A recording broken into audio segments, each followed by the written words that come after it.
الحمد لله نحمده ونستعينه ونستغفره ونؤمن به ونتوكل عليه ونعوذ بالله من شرور أنفسنا ومن سيئات أعمالنا من يهده الله فلا مضل له ومن يضلله فلا هادي له ونشهد أن لا إله إلا الله وحده لا شريك له ونشهد أن محمدًا عبده ورسوله أما بعد فقد قال الله تعالى أعوذ بالله من الشيطان الرجيم بسم الله الرحمن الرحيم لقد كان لكم أسوة حسنة في إبراهيم والذين معه وقال الله تعالى في موضع آخر إن إبراهيم كان أمة لله حنيفا صدق الله العظيم تشریف فرما میرے معزز بزرگوں اور عزیز نوجوانوں، اس دنیا کے اندر انبیاء علیہم السلام پیغمبروں اور اللہ کے رسولوں کا ایک سلسلہ اس دنیا کے اندر اللہ رب العزت نے قائم رکھا۔ چنانچہ تمام انبیاء علیہم السلام اور تمام پیغمبروں نے اللہ رب العزت کی وحدانیت اور توحید کی دعوت کو لوگوں تک پہنچایا اور اس کو عام کیا، لیکن اس دنیا کا دستور یہ ہے کہ جب کوئی دعوت دیتا ہے محبت کی تو لوگ اس کو نفرت کی نگاہ سے دیکھتے ہیں۔ چنانچہ انبیاء علیہم السلام نے جب لوگوں کے سامنے محبت کا نذرانہ پیش کیا ہے تو بہت سے لوگ وہ بھی ہیں جنہوں نے اس کے بدلے نفرت سے ان کا مقابلہ کیا ہے۔ جب انبیاء علیہم السلام نے ان کے سامنے اللہ رب العزت کی وحدانیت کو پیش کیا ہے تو ان لوگوں نے اس کے بدلے پیغمبروں کو اور انبیاء علیہم السلام کو طرح طرح کی تکلیف پہنچائی ہے۔ اور یاد رکھیے، دنیا کا دستور یہ ہے کہ جب کوئی انسان محبت پیش کر رہا ہو اور اس کے بدلے میں اس کو نفرت مل رہی ہو، جب کوئی انسان کسی کے سامنے اچھے طریقے سے پیش آ رہا ہو اور اس کے بالمقابل اس کے ساتھ میں غلط رویہ اختیار کیا جا رہا ہو تو انسان کے دل کو ایک رنج اور صدمہ پہنچتا ہے، انسان دلی اعتبار سے رنجیدہ ہو جاتا ہے اور یہاں تک ہوتا ہے کہ اس کے بدلے میں اس کے لیے یا تو اس کے منہ سے بد دعا کے الفاظ نکلتے ہیں یا وہ کچھ کر بیٹھتا ہے۔ لیکن انبیاء علیہم السلام کی شان یہ ہے کہ لوگوں کی جانب سے طرح طرح کی تکلیفیں پہنچائی جاتی ہیں، طرح طرح کی آزمائشیں اور مصیبتوں کے اندر وہ شامل ہوتے ہیں، لیکن ذرہ برابر بھی ان کے ماتھے کے اوپر شکن نہیں آتی، ذرہ برابر بھی وہ کسی کو برا اور بھلا نہیں کہتے، ذرہ برابر بھی وہ کسی کو نقصان پہنچانے کی کوشش نہیں کرتے۔ یہ شان ہے انبیاء علیہم السلام کی۔ چنانچہ انہی انبیاء میں سے ایک نبی اور ایک پیارے پیغمبر حضرت ابراہیم علیہ السلام ہے۔ یاد رکھو کہ سیدنا ابراہیم علیہ السلام وہ ایک ایسے خلیل اللہ اور ایک ایسے پیغمبر ہیں کہ آج ہر ایک مذہب ان کی جانب اپنے مذہب کی نسبت کو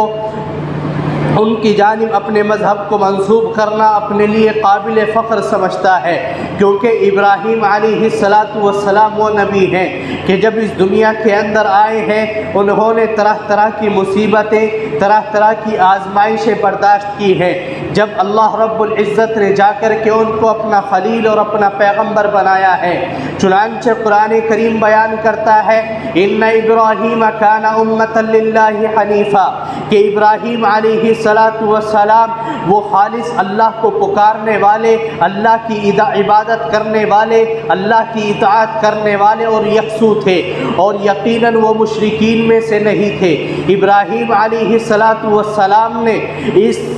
ایسے دور کے اندر کہ جب چاروں طرف صرف بت پرستی تھی، چاروں طرف سورج کو، چاند کو، یہاں تک کہ تاروں کو اپنا معبود لوگوں نے بنا رکھا تھا، اور چاروں طرف سوائے تاریکی کے کچھ اور نظر نہیں آتا تھا۔ اس وقت میں حضرت ابراہیم علیہ السلام اس دنیا کے اندر پیدا ہوتے ہیں، اور پیدا ہوتے ہیں ایک نمرود بادشاہ ظالم کی قیادت کے اندر، کہ جس وقت میں دور ہے نمرود بادشاہ کا، جس کے بارے میں لوگ کہتے ہیں کہ وہ اتنا بڑا ظالم تھا کہ طرح طرح کی مصیبتیں لوگوں کے اوپر ڈالتا تھا، اور یہاں تک کہ اپنے آپ کو خدائی کا دعویٰ اس نے کر دیا تھا کہ میں ایک اللہ ہوں، میرے علاوہ کوئی معبود نہیں ہے۔ لیکن سیدنا ابراہیم علیہ السلام نے جب ایسے دور کے اندر آنکھ کھولی ہے اور دیکھا کہ چاروں طرف تاریکی ہی تاریکی ہے، اور یہاں تک کہ اس کے گھر کے اندر، آپ کے گھرانے کے اندر سب بت پرستی کے اندر موجود ہے، لیکن اللہ رب العزت نے سیدنا ابراہیم علیہ السلام کو بچپن ہی سے وہ شعور اور عقل و ذہانت اور رشد و ہدایت کا وہ پاکیزہ ممبر بنایا تھا کہ آپ کے اندر کسی قسم کی بت پرستی نے کوئی اثر نہیں دکھلایا۔ یہاں تک کہ جب آپ جوان ہوتے ہیں تو اللہ رب العزت نے آپ کو اپنا خلیل اور پیغمبر اور رسول بنا کر کے مبعوث فرمایا۔ حضرت ابراہیم علیہ السلام کا تذکرہ آپ حضرات کے سامنے اس لیے کیا جا رہا ہے کیونکہ حضرت ابراہیم علیہ السلام کی قربانیاں بے مثال اور لاجواب ہیں، اور خصوصاً ان کا تعلق ان 2 مہینوں سے ہے کہ یہ حج کا مہینہ چل رہا ہے، حج سے ان کا بہت گہرا تعلق ہے، اور اسی طریقے سے قربانی عید الاضحیٰ عن قریب آنے والی ہے، اور عید الاضحیٰ کے اندر جو قربانی کی جاتی ہے وہ بھی حضرت ابراہیم علیہ السلام کی سنت کو پورا کرنے اور ان کی یاد کے اندر وہ قربانی کی جاتی ہے۔ چنانچہ حضرت ابراہیم علیہ السلام کی مختصر سی تاریخ آپ کے سامنے ہے کہ حضرت ابراہیم علیہ السلام نمرود کے دور کے اندر پیدا ہوتے ہیں، جب چاروں طرف صرف تاریکی ہی تاریکی ہے، بت پرستی ہی بت پرستی ہے، ایک دوسرے کے اوپر ظلم بربادی ہے، اور ہر ایک انسان دوسرے کو تباہ کرنے کے اوپر لگا ہوا ہے۔ چنانچہ حضرت ابراہیم علیہ السلام نے توحید کی دعوت کو پھیلانا شروع کیا ہے، اور توحید کی دعوت انہوں نے کسی محلے یا کسی قبیلے سے نہیں بلکہ سب سے پہلے اپنے گھرانے کے اندر سے توحید کی دعوت کو شروع کیا ہے، اور اپنے والد محترم کو سب سے پہلے دعوت دی اور سمجھایا کہ آپ جو بت پرستی کرتے ہیں، جو آپ بت بناتے ہیں، جن کو آپ فروخت کرتے ہیں، یہ سب بیجا ہے، لایانی چیز ہے، اصل معبود صرف اور صرف اللہ کی ذات ہے، ہمیں اس اللہ کی عبادت کرنی ہے۔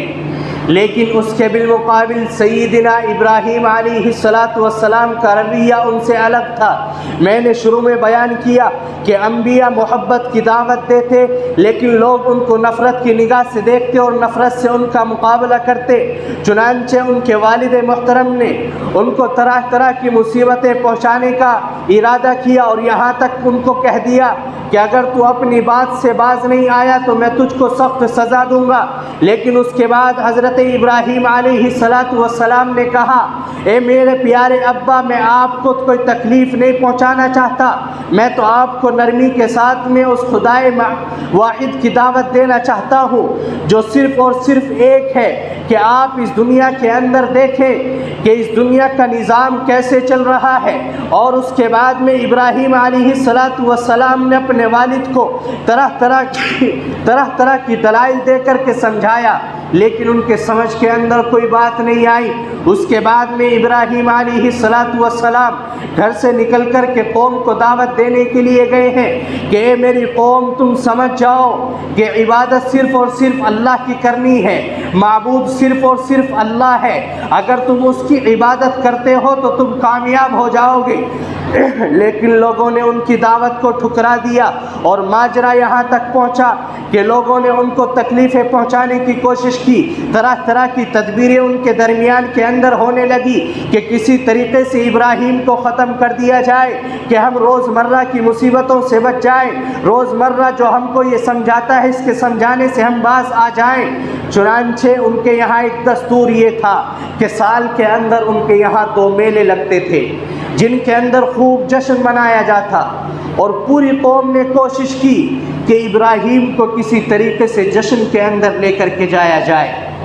تاکہ اس جشن کے اندر جا کر کے بت پرستین کے دل کے اوپر کچھ اثر کرے اور یہ اپنے اس عقیدے سے باز آ جائیں۔ لیکن ابراہیم علیہ السلام نے ان کو صاف طور پر منع کر دیا کہ میں ایسی جگہوں پر نہیں جاتا جہاں پر شیطان کی عبادتیں ہوتی ہوں اور سرکشی وہاں پر انجام دی جاتی ہوں۔ چنانچہ ابراہیم علیہ السلام اس جگہ سے رکے اور پوری قوم وہاں پر جشن کے اندر پہنچ جاتی ہے۔ ابراہیم علیہ السلام نے دیکھا کہ آج بت خانہ خالی ہے، کوئی وہاں پر موجود نہیں ہے۔ چنانچہ سیدنا ابراہیم علیہ السلام لوگوں کو سمجھانے کی خاطر کہ کسی طریقے سے ان کی سمجھ کے اندر بات آ جائے، بت خانے کے اندر گئے اور جتنے بھی بت تھے سب کو تہس نہس کر دیا، اور کلہاڑا جو تھا وہ آخر میں سب سے بڑے بت کے کندھے پر رکھا اور اس کو وہاں سے چھوڑ کر کے نکل گئے۔ چنانچہ لوگ جب اپنے میلے سے واپس آئے، جشن بنا کر کے لوٹے، تو انہوں نے دیکھا کہ ان کے معبودوں کی درگتی ہو رہی ہے، ان کے بتوں کو توڑ دیا گیا ہے۔ چنانچہ کچھ لوگوں نے کہا کہ ضرور بھی ضرور یہ کام اس نوجوان کا ہے جو ہمارے بتوں کی نافرمانی کرتا ہے اور ہمارے بتوں کا انکار کرتا ہے۔ حضرت ابراہیم علیہ السلام کو لوگوں نے بلایا اور آپ کو کہا کہ ضرور آپ نے یہ کام کیا ہے۔ حضرت ابراہیم علیہ السلام نے ان کے سامنے دلائل پیش کیے کہ لوگوں، جن بتوں کو تم اپنے ہاتھوں سے بناتے ہو، ان بتوں کو تم نے خود اپنے ہاتھوں سے تراشا ہے، یہ تمہارے کیسے معبود ہو سکتے ہیں؟ بلکہ تم تو خود ان کے خالق ہو، کیونکہ تم نے انہیں بنایا ہے، تو یہ تمہارے معبود کہاں سے ہوئے؟ چنانچہ اگر تمہیں اپنے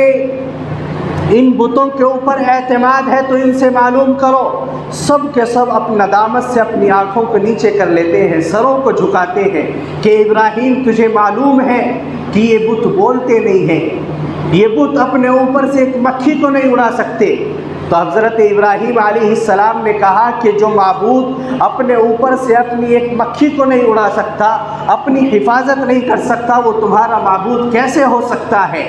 چنانچہ وہ سب ندامت سے اپنے سر کو جھکاتے ہیں۔ پھر حضرت ابراہیم علیہ السلام نے کہا کہ اگر تمہیں معلوم ہی کرنا ہے کہ تمہارے بتوں کے ساتھ میں یہ کس نے کیا ہے، تو تمہارا بڑا معبود، تمہارا بڑا بت یہاں پر رکھا ہوا ہے، اس کے کندھے کے اوپر کلہاڑا ہے، اسی سے معلوم کیجیے کہ یہ کس نے کیا ہے۔ اگر وہ بتاتا ہے تو اس کی بات کو مانیے اور آپ عمل کیجیے۔ لیکن ایک بت، ایک پتھر جس کو لوگوں نے اپنے ہاتھوں سے تراشا ہو، ایک عقل مند آدمی یہی کہے گا کہ وہ کبھی نہیں بول سکتا، کیونکہ وہ تو صرف ایک پتھر ہے، لوگوں نے اپنا عقیدہ بنایا ہے کہ ہمیں اس سے ملتا ہے۔ اور اس کے بعد میں جب قوم کو کوئی بات نہیں سوجھی تو لوگوں نے کہا کہ کچھ بھی ہو اس کو کسی طریقے سے ختم کر دیا جائے تاکہ ہم روزمرہ کی تکلیفوں سے بچ جائیں، روزمرہ جو ہمیں یہ سمجھا کر کے پریشان کرتا ہے اس پریشانی سے ہم بچ جائیں۔ لوگوں نے تدبیر اختیار کی، یہاں تک کہ نمرود تک آپ کی دعوت کو پہنچا دیا کہ ایک نوجوان ایسا ہے جو کہتا ہے کہ ان بتوں کی کوئی اصلیت نہیں ہے، عبادت صرف اور صرف اللہ کی کرنی ہے، خدائے واحد ایک اللہ کی ذات ہے، اور وہی عبادت کے لائق ہے۔ نمرود سے آپ کا مقابلہ ہوتا ہے، حضرت ابراہیم علیہ السلام نے اس کو بھی سمجھایا، اس کے سامنے اللہ کی وحدانیت کو رکھا، لیکن اس نے کہا کہ معبود میں ہوں، اللہ میں ہوں، اور میں جس کو چاہوں زندہ کر سکتا ہوں اور جس کو چاہوں مار سکتا ہوں۔ حضرت ابراہیم علیہ السلام نے اس کے سامنے دلائل پیش کیے، لیکن اس کے سمجھ کے اندر کچھ نہیں آتا۔ وہ اپنی دلیل دیتا ہے کہ میں جسے چاہوں زندہ کر دوں، جسے چاہوں مار دوں۔ چنانچہ دو قیدیوں کو بلایا، ایک کو جو بے قصور تھا اس کو اس نے قتل کرا دیا، اور جو قصوروار تھا اس کو زندہ چھوڑ دیا، اور کہتا ہے کہ دیکھو میرے ہاتھ کے اندر ہے، میں چاہوں جس کو ماروں اور چاہوں جس کو زندہ رکھوں۔ حضرت ابراہیم علیہ السلام کے سوال کا جواب یہ بالکل نہیں تھا۔ ابراہیم علیہ السلام کا مقصد یہ تھا کہ آپ کسی کو مار دیں اور مارنے کے بعد اس کو زندہ کر دیں، یہ اصل زندہ کرنا ہے۔ اور وہ اس کے بالمقابل غلط دلیل پیش کر رہا تھا، لیکن وقت کا ظالم بادشاہ تھا، اپنی بات کے اوپر تلا ہوا ہے اور اڑا ہوا ہے۔ پھر اس کے بعد میں ابراہیم علیہ السلام نے کہا کہ میں تجھے معبود مان لوں گا، میری شرط یہ ہے کہ اللہ کی ایک ذات ہے جو ایک سورج کو مشرق سے نکالتی ہے اور مغرب کے اندر اس کو چھپاتی ہے، اگر تو خدا ہے تو اس سورج کو مغرب سے نکال کر کے دکھا۔ اس کا اس کے پاس میں کوئی جواب نہیں تھا، اس لیے کہ ظاہراً اور حقیقتاً جو چیزیں اس کے سامنے ہیں، جو چیزیں اس کے اختیار میں ہیں، اس کے اوپر وہ آمادہ ہے جیسا چاہے کرے۔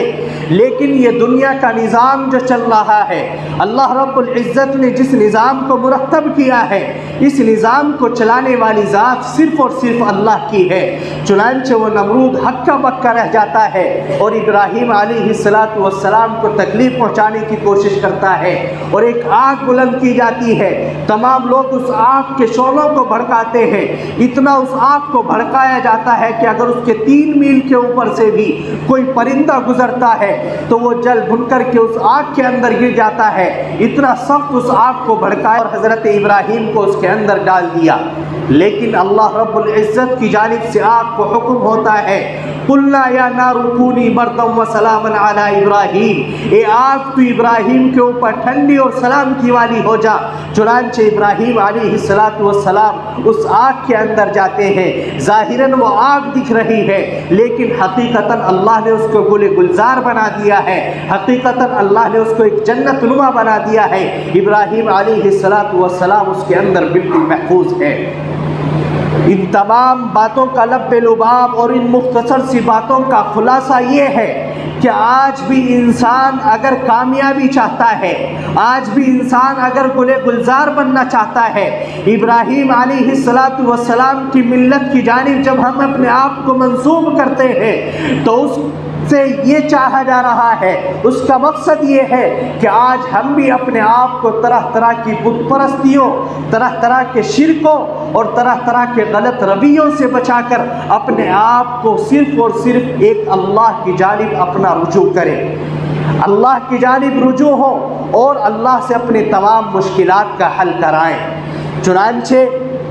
ابراہیم علیہ السلام نے اس کے بعد بھی بہت سی آزمائشیں ان کے سامنے آئی ہیں جو آئندہ ہفتے آپ کے سامنے آئیں گی انشاءاللہ۔